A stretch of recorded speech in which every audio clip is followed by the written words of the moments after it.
Hello সুপ্রিয় দর্শক, সবাইকে মুক্ত বিষয় কৃষি চ্যানেলের নতুন একটি প্রতিবেদনে স্বাগতম। আশা করি সকলে ভালো আছেন। সুপ্রিয় দর্শক বন্ধু, আমি আপনাদেরকে আজকে জানানোর চেষ্টা করব আমাদের যে 7 শতাংশ জমি শশার, সেই জমিতে আমরা পরপর দুইবার শশা চাষ করে কীরকম ফলন পেলাম।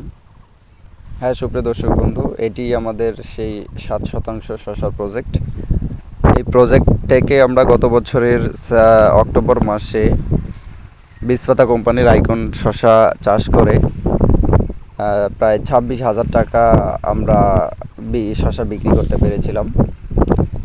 এর পরবর্তীতে আমরা ওই সময়ে লাভজনক অন্য ফসল না পেয়ে আমরা দ্বিতীয়বার শশা চাষের সিদ্ধান্ত নেই। তো দ্বিতীয়বার শশা চাষে শুরু করার সময় আমরা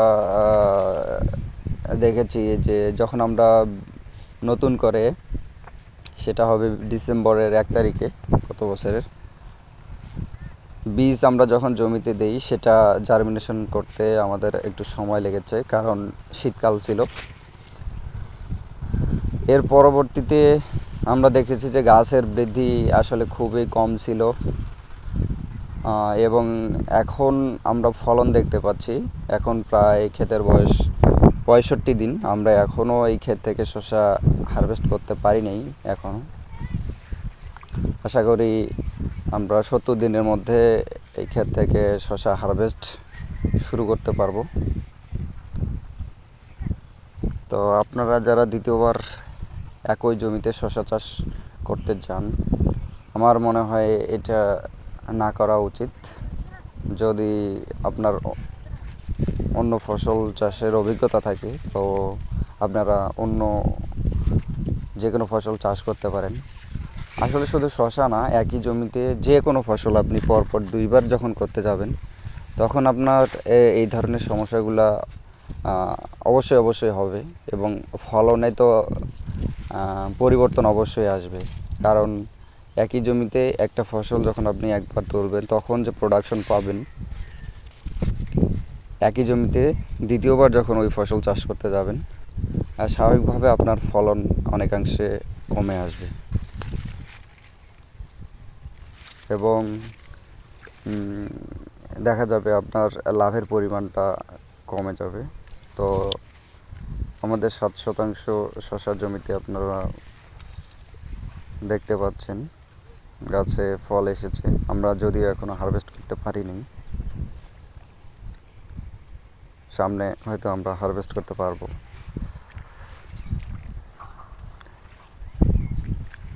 এই জমি থেকে প্রথমত আমরা তো আশা ছেড়ে দিয়েছিলাম যে ফলন পাবো কি না। তো যাই হোক, অবশেষে আমাদের ফলন এসেছে জমিতে। এখন আমরা মোটামুটি অনেকটা খুশি। হয়তো লাভ না হলেও আমাদের যাতে যে খরচের টাকাটা, এটা যাতে আমাদের উঠে আসে, আমাদের এখন সেই প্রত্যাশা। আর সামনে আমরা কত টাকা বিক্রি করতে পারি, লাভ করতে পারি না পারি কি না এই জমি থেকে, সেটা আমরা জানানোর চেষ্টা করব এবং আরও আপডেট দেওয়ার চেষ্টা করব।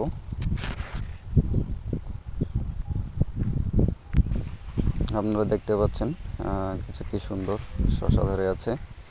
আসলে কিছু কিছু শসা একটা দুটা এগুলো বড় হয়ে গেছে। আর আমাদের এই জমিটাতে আমরা গাছ লাগিয়েছিলাম প্রায় 700-র মতো।